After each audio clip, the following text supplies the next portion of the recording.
नमस्कार प्यारे बच्चों, आइए आज हम अपनी नैतिक शिक्षा का पाठ 2 को पढ़ें।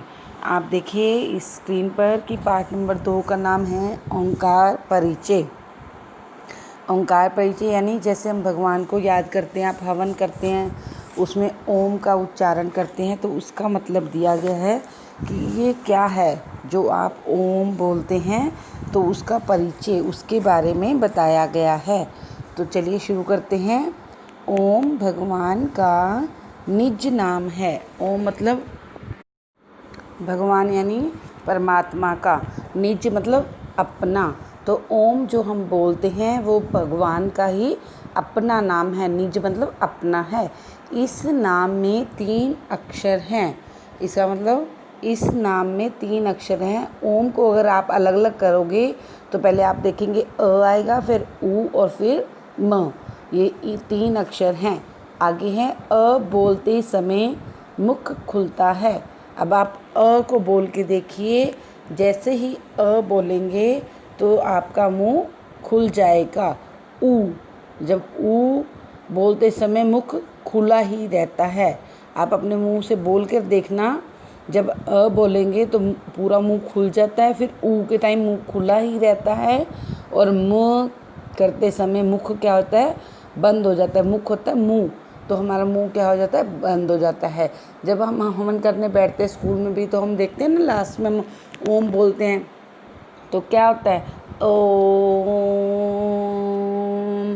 ऐसे बोलते हैं। तो हम इसको अलग अलग कर देते हैं 3 अक्षरों में। भगवान संसार को बनाता है, वह संसार की पालता है। तो भगवान ने ही इस संसार को यानी हम सबको बनाया है, और वही हमें पालता है। जैसा वह चाहता है, मतलब हमारे साथ वैसा होता है।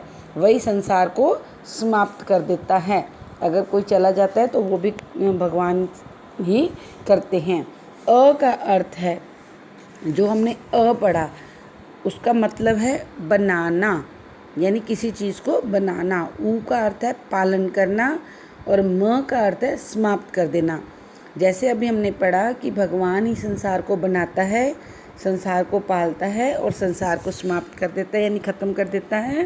तो अ, ऊ और म को अलग अलग करके बताया है कि अ का मतलब भगवान सबको बनाता है, ऊ मतलब सबका पालन करता है, और म मतलब सबको समाप्त करता है।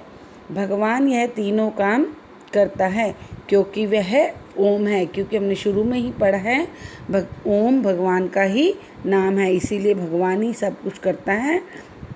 ओम ही हम सबका रक्षक है। रक्षक यानी हमारी रक्षा करने वाला है, हमारी हेल्प करने वाला है।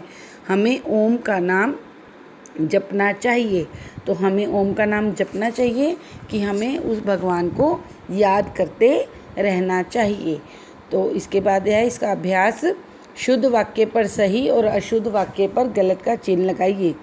ओम भगवान का निज नाम है। तो अभी हमने सबसे ऊपर पढ़ा था, तो ये ठीक बात है, तो हमने यहाँ पे ठीक लगाना है। ओम 4 अक्षरों से बना है, नहीं। अभी हमने पढ़ा ये 3 अक्षरों से बना है, तो ये क्या है, गलत।